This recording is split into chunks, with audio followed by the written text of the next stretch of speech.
कोटि के विद्वान, बड़ी ही सरलता और सौम्यता की प्रतिमूर्ति, पहली बार जिनसे मिलने का अवसर मुझे प्राप्त हुआ है, मेरे लिए बड़े ही सम्माननीय हैं श्रद्धेय आचार्य पुनीत शास्त्री जी,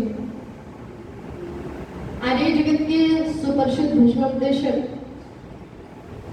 इनसे भी पहली बार मुझे मिलने का अवसर प्राप्त हुआ है श्रद्धेय जगत वर्मा जी, अपनी आर्य समाज के यशस्वी प्रधान आदरणीय जगदीश प्रसाद जी, श्रद्धेय मंत्री पवन जी और कोषाध्यक्ष श्रद्धेय रामपाल आर्य जी, समस्त पदाधिकारी वृंद, अपनी आर्य समाज के पुरोहित जो अपने आप में भस्मोपदेशक भी हैं, पुरोहित भी हैं, संचालक भी हैं, बहुत सारे गुण इनके अंदर समाहित हैं। श्रद्धेय सूर्यदेव वेदांशु जी, सामने बैठी हुई मेरी पूजनीय माताएं, बंधुओं और ये गुरुकुल की ब्रह्मचारिणियां जो बड़ी ही ओजस्वी विचारधारा को लेकर के इस समाज में प्रकट हुई हैं, श्रद्धेय बहनों, आपका भी मैं सम्मान करती हूं। आइए इस 5 दिवसीय कार्यक्रम में कुछ विचार आप लोगों के मध्य में साझा करने का प्रयास मैं करूं, इसी आशा और विश्वास के साथ में कि आप लोग बड़े ध्यान से और श्रद्धा से सुनिए। बहुत बार आप लोगों ने सुना है, बहुत बार आप लोगों ने देखा है और बहुत बार आप लोगों ने ये विश्लेषण किया क्या कि परम पिता परमात्मा की जो महती कृपा इस मनुष्य जाति पर है, वो और किसी जाति पर और किसी योनि पर। श्रद्धेय आचार्य जी हमारे मध्य में उपस्थित हुए, बड़ा सम्मानित है। एक बार तालियां बजा करके आप मैं निवेदन आप लोगों के मध्य में कर दूं, परमात्मा की सर्वश्रेष्ठ रचना ये मनुष्य जो अपने आप में बहुत सारे गुणों को धारण किए हुए हैं, एक बार विचार करके देखना, ये बुद्धि परमात्मा ने हमें दी है सोचने के लिए, विचारने के लिए। ये मन हमें दिया है जिसे ईश्वर भक्ति में लगाना है। ये इंद्रियां हमको दी है जिससे हम समस्त कार्य कर सकते हैं। वो आत्मा हमारे पास में है जिसे पहचानना है। वो परमात्मा हमारे पास में है जिसके साथ हमें मिलना है, जिससे हमें मिलना है। लेकिन ध्यान रखना, सब कुछ साधन होने के बाद आत्मा की पहचान नहीं हो रही, परमात्मा की पहचान नहीं हो रही। क्यों? क्योंकि मन और मस्तिष्क के ऊपर जो हमने आवरण जमा रखा है, परतें जमा रखी है अज्ञानता की, अविश्वास की, ये अज्ञानता की परतें हमें परमात्मा का साक्षात्कार होने ही नहीं देती। ध्यान रखना, आप लोगों ने बहुत बार सुना होगा कि आध्यात्मिक भजन सुना दो, आध्यात्मिक प्रवचन सुना दो। आचार्य जी बहुत बार कहते हैं हम लोग, लेकिन इस आध्यात्म का अर्थ क्या होता है? आध्यात्म कहते किसे हैं? महात्मा आनंद स्वामी द्वारा लिखी हुई एक पुस्तक है बोध कथाएं। उस पुस्तक के अंदर महात्मा आनंद स्वामी जी एक घटना का वर्णन करते हैं कि एक बार कुछ गृहस्थी लोग आचार्य यास्क जी के पास में गए। बड़े ध्यान से सुनना। और जब वो आचार्य यास्क जी के पास में गए तो उन्होंने आचार्य यास्क जी से पूछा, कहा कि आचार्य जी, आज हम आपसे प्रश्न का उत्तर जानने के लिए आए हैं कि आध्यात्म किसे कहते हैं? आध्यात्म होता क्या है? शब्द तो बहुत बार सुना है। तो आचार्य यास्क जी बड़े सुंदर शब्दों में व्याख्या करते हैं कि सुनो दुनिया के लोगों, आध्यात्म उस मार्ग, उस रास्ते का नाम है जिस पर चल करके व्यक्ति अपनी आत्मा की पहचान कर लेता है। सुनो ध्यान से, आध्यात्म उस मार्ग, उस रास्ते का नाम है जिस पर चल करके व्यक्ति अपनी आत्मा को जान लेता है, आत्मा की पहचान कर लेता है। वैसे तो वो ईश्वर सर्वत्र है, लेकिन निश्चित रूप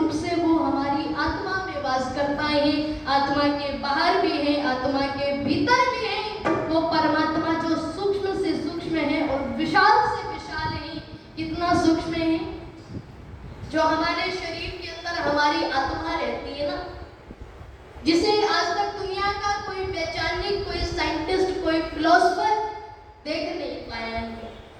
इतनी सूक्ष्म ये आत्मा और उस आत्मा में रहने वाला वो परमात्मा कितना सूक्ष्म होगा। आप दूसरी तरफ आप देखिएगा, परमात्मा कितना विशाल है, जो ये समस्त ब्रह्मांड हमारी आंखों में समा नहीं रहा है, जिसे आज तक हम लोग देख नहीं पाए हैं। इतना विशाल ये ब्रह्मांड, और उस ब्रह्मांड को परमात्मा ने अपने गर्भ के अंदर धारण कर रखा है।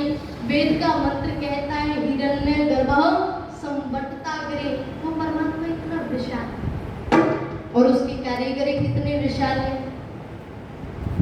आज दुनिया के अंदर 7.8 लाख अरब जनसंख्या मनुष्यों, इस 7.8 लाख अरब जनसंख्या में किसी भी व्यक्ति का चेहरा किसी से मैच नहीं खाता।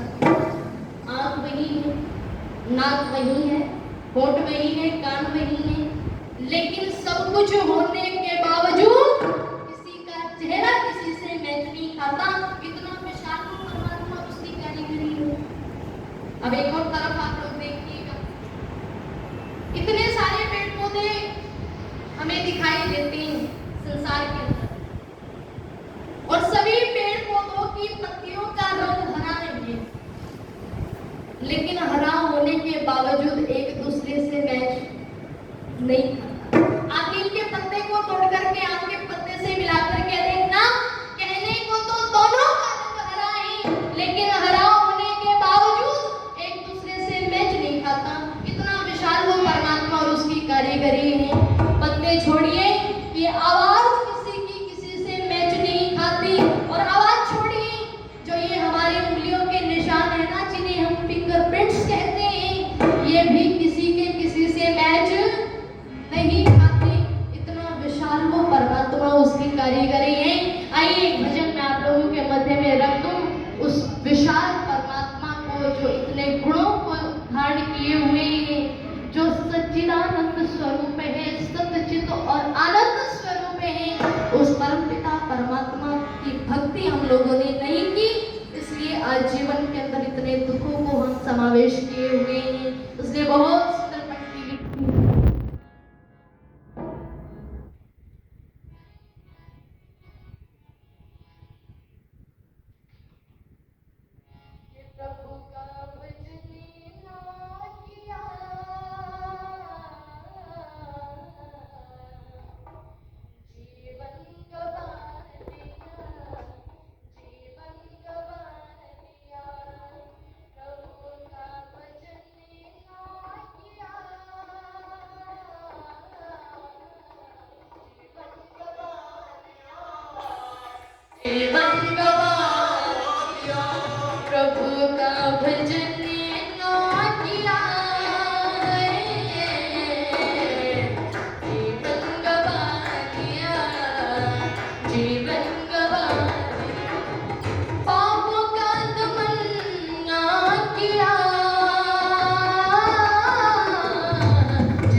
तूने कमाई लाखों पतियां, सदियों में तूने कमाई लाखों पतियां, संध्या बनने ना किया,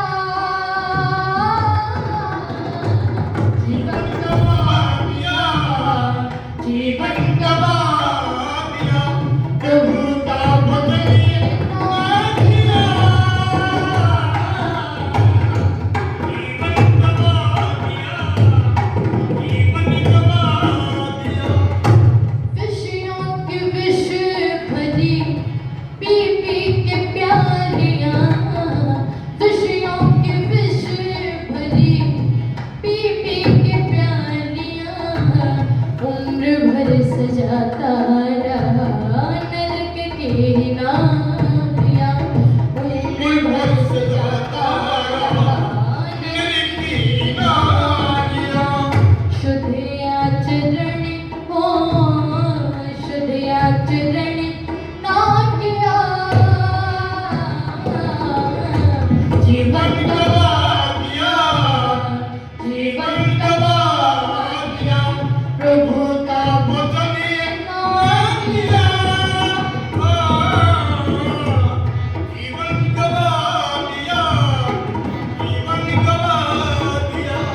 कहाँ से तू आया है, कहाँ को तू जाएगा, कहाँ से तू आया है, कहाँ को तू जाएगा, कौन तुझे बेमोल रास्ता दिखाएगा, कौन तुझे बेमोल रास्ता दिखाएगा। इस पर मन ने ना किया, जीवन गवा दिया, जीवन गवा दिया, प्रभु का वचन ना किया, जीवन गवा दिया, जीवन गवा दिया, जीवन गवा दिया, जीवन गवा दिया, जीवन गवा दिया, जीवन गवा दिया।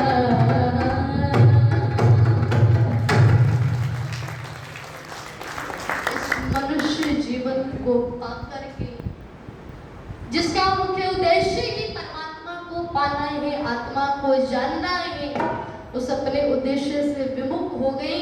और ध्यान रखना, जो लोग भटकते फिर रहे हैं परमात्मा को ढूंढने के लिए, आज दुनिया के अंदर लोग परमात्मा को मानते तो हैं लेकिन जानते नहीं। बहुत सारे आप लोगों को जब आप संसार के अंदर देखेंगे, बहुत सारे लोग आप लोगों को धार्मिक दिखेंगे, लेकिन उनकी परिभाषा थोड़ी सी बिगड़ी हुई है। आज परमात्मा को लोग ढूंढते फिर रहे हैं यत्र तत्र सर्वत्र, लेकिन जहां ढूंढना था परमात्मा को वहां तो ढूंढा ही नहीं। परमात्मा हमारे हृदय के अंदर बैठे हुए हैं, परमात्मा हमारे मन के अंदर स्थित है, हमारे शरीर के अंदर परमात्मा विद्यमान है, सृष्टि के कण कण में परमात्मा विद्यमान है, सृष्टि के जर्रे जर्रे में परमात्मा विद्यमान है।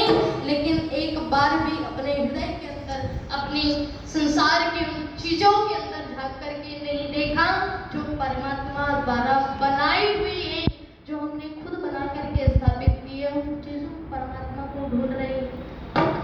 यही हाल कुछ दुनिया के भक्तों का है। मैं सुनाया करती हूँ कि एक बार मुंबई के रेलवे स्टेशन से एक लाला जी चले।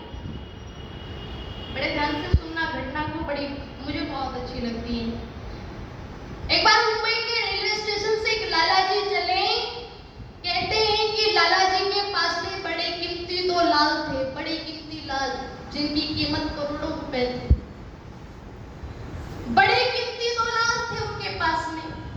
एक चोर ने देख लिया, ठग ने देख लिया, और जब उन लालों को उसने देखा तो मन के अंदर विचार आया कि इन लालों को चुरा करके मैं बहुत बड़ा धनवान बन जाऊंगा, धनाढ्य बन जाऊंगा। इस विचारधारा को लेकर के उस व्यक्ति ने पता लगाया कि लाला जी कहाँ जा रहे हैं, और जब पता लगाया तो तत्काल रिजर्व बैठ गया जिसमें लाला जी बैठे हुए थे, आमने सामने वाली सीटों पर। दोनों का आपस में परिचय हुआ। इस ठग ने पूछा कि लाला जी कहाँ जा रहे हो? बोला दिल्ली जा रहा हूँ। बोला मैं भी दिल्ली जा रहा हूँ, दोनों बातें करते चलेंगे। लेकिन जो लाला जी थे ना, इन्होंने इस ठग के चेहरे को भांप लिया, क्योंकि कई व्यक्तियों का चेहरा बता देता है किस प्रकार का व्यक्ति है। इन्होंने इस ठग के चेहरे को भांप लिया और बात को घुमाते हुए कहा कि भाई साहब यहाँ पास में टूटी लगी होगी, तुम हाथ मुंह धोए और तब तक मैं आपके और अपने सामान की देखभाल रखूंगा, जब आप आ जाओगे तो मैं चला जाऊंगा। ये ठग हाथ मुंह धोने के लिए चला गया। जब ये ठग हाथ मुंह धोने के लिए गया, तब तक लाला जी को जो काम करना था वो कर, ये हाथ मुंह धोने के लिए गया ठग, तब तक लाला जी को जो काम करना था वो कर दिया। अब ये आ गया, ये चला गया। शाम का समय हुआ, लाला जी ने कहा चलो बैठ करके संध्या करते हैं। लाला जी संध्या करने लगे। अभी से संध्या थोड़ी आती, ये बैठ गया आंख बंद करके पास में। दोनों ने भोजन आदि ग्रहण किया। तो लाला जी कहते हैं कि भाई साहब मैं 10 बजे के आसपास सोता हूँ और 4 बजे उठ जाता हूँ, ये मेरी दिनचर्या है। इसने कहा कि कोई बात नहीं, कोई दिक्कत वाली बात नहीं, आप सो जाओ। कहते हैं कि 10:30 बजे के करीब लाला जी खुर्राटे मारने लगे। अब इसे नींद थोड़ी आती। ये उठा 11 बजे। उठ करके लाला जी की दोनों जेबों की तलाशी ली और जब दोनों जेबों में देखा तो लाल नहीं मिले। इनके पास में 2 थैले थे, एक छोटा और एक बड़ा। उन दोनों थैलों की चेन खोल करके, जंजीरें खोल करके देखा, फिर भी लाल। कपड़े झाड़ झाड़ करके परेशान हो गया, फिर भी लाल नहीं मिले। रात को फिर उठा गई, कोने कोने में रह तो नहीं गए, फिर भी देखा तो फिर भी लाल नहीं मिले। और जब उठ करके दिल्ली के निजामुद्दीन रेलवे स्टेशन पर लाला जी उठ करके चलने लगे तो ठग ने सज्जनों रास्ता रोक दिया। और रास्ता रोक करके एक बात कहता है कि लाला जी 2 मिनट का समय दे दो। उन्होंने कहा कि ले लो। इस ठग ने कहा कि पहले मैं अपना परिचय करा दूं। बोले बिल्कुल। इस ठग ने कहा कि लाला जी मैं मुंबई का मशहूर ठग हूं। लाला जी ने कहा कि ये बात मैं बहुत पहले से जानता हूं, आगे बोल। उसने कहा कि अगर ये जानते हैं तो ये भी जानते होंगे कि मैं पलक झपकने से पहले जेब की सफाई कर देता हूं। बोले ये बात मैं बड़े अच्छे तरीके से जानता हूं, पर दिक्कत क्या है ये बता। ठग ने कहा कि लाला जी जब आप मुंबई के रेलवे स्टेशन से चले थे तो आपके पास में बड़े कीमती तो लाल थे। बोले वो तो भी है। बोले दिखा सकते हो? बोले बिल्कुल। लाला जी ने जेब में हाथ डाला और दोनों लाल हथेली पर रख करके कहते ये रहे लाल। तो अब ठग ने सज्जनों पैर पकड़ लिए लाला जी के, और पैर पकड़ करके एक बात कहता है कि लाला जी मैं कसम खाता हूँ, मैं कसम खाता हूँ कि आज के बाद में चोरी नहीं करूंगा। मैं कसम खाता हूँ कि आज के बाद में चोरी नहीं करूंगा, पर बदले में भले इंसान इतना तो बता दे ये लाल छुपाए कहाँ, ये लाल छुपाए कहाँ। तो जो बात लाला जी कहते हैं उसे अपने हृदय के अंदर धारण कर ले। लाला जी कहते हैं मेरे भोले भाई तू सारी रात मेरी जेबों की तलाशी लेता रहा, मेरे थैलों की तलाशी लेता रहा, लेकिन जब तू हाथ मुंह धोने के लिए गया था ना तो लाल मैंने तेरे वाले थैले में रख दिए थे। और मुझे पता था कि तू सारी रात मेरी जेबों की तलाशी लेगा, लेकिन अपने वाले थैले में झांक करके नहीं देखेगा। अगर एक बार अपने वाले थैले में झांक करके देख लेता तो लाल तुझे वही मिल जाते। यही हाल कुछ दुनिया के भक्तों का हो रखा है। परमात्मा को ढूंढते फिर रहे हैं यत्र तत्र सर्वत्र, लेकिन हृदय के अंदर झांक करके नहीं देखा, मन के अंदर झांक करके नहीं देखा कि परमात्मा मन के दर्पण में बैठे हुए हैं। बस पहचानने की आवश्यकता है। तो बहुत सुंदर पंक्तियां पंक्तियाँ लिखी थी कवि ने, मुझे बहुत अच्छी लगती हैं। मैं बड़े मन से इसे गाती हूँ। आइए आप लोग सभी ध्यान से सुनिएगा। बड़े मार्मिक शब्द कवि ने लिखे।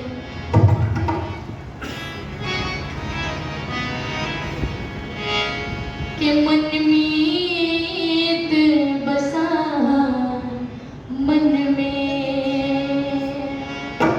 मन के दर्पण को देखा नहीं, कभी निराकार माना, कभी अवतार जाना, उलझे उलझन में, मन मीत बसा मन में, मन के दर्पण को देखा नहीं, कभी निराकार माना, कभी अवतार जाना, उलझे उलझन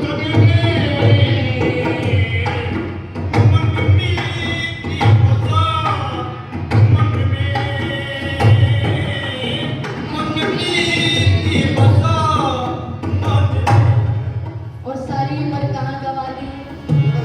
बिटिया की शादी कभी बेटे का गोना, बिटिया की शादी कभी बेटे का गोना, क्या देखते हो ये सपना सलोना, बिटिया की शादी कभी बेटे का गोना, क्या देखते हो ये सपना सलोना, सोना कभी चांदी मिले, नौकर कभी बांदी मिले, सोना कभी चांदी मिले, नौकर कभी बांदी मिले, रहना वो मेरे लन में, मन मीत बसा मन में, मन के दर्पण को देखा नहीं, कभी निराकार माना, कभी अवतार जाना, उलझे उलझन मन मीत बसा मन रसना ने रस कभी विषयों का पीकर, रसना ने रस कभी विषयों का पीकर, दृष्टि को दृष्टि भी डाली किसी पर, रसना ने रस कभी विषयों का पीकर, दृष्टि को दृष्टि भी डाली किसी पर, यूं ही दिन जाते रहे, समय यूं गवाते रहे, यूं ही दिन जाते रहे, समय यूं गवाते रहे, बहरूपिये मन में, मन मीत बसा मन में, मन के दर्पण को देखा नहीं, कभी निराकार माना, कभी अवतार जाना, उलझे उलझन मन मीत बसा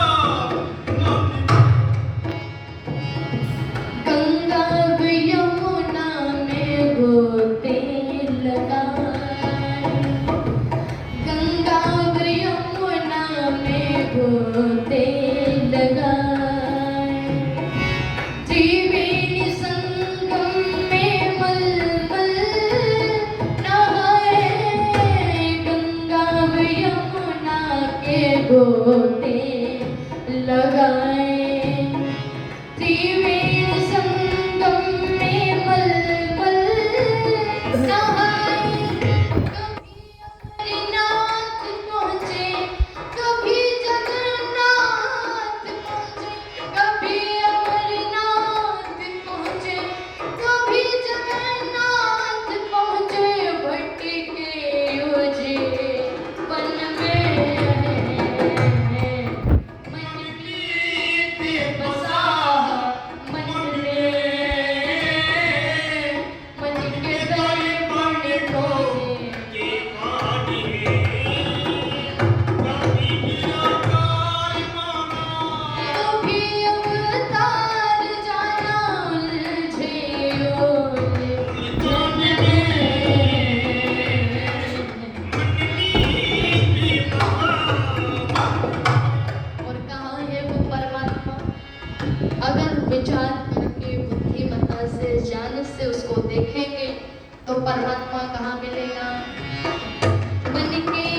एक उर्दू के शायर ने लिखा कि मैं और मेरा यार एक ही बस्ती में बसते हैं, पर किस्मत की बदनसीबी है दर्शन को तरसते हैं। कहता आत्मा भी शरीर में है, परमात्मा भी शरीर में है, लेकिन जो दोनों का मेल होना था वो मेल नहीं हो पा रहा है।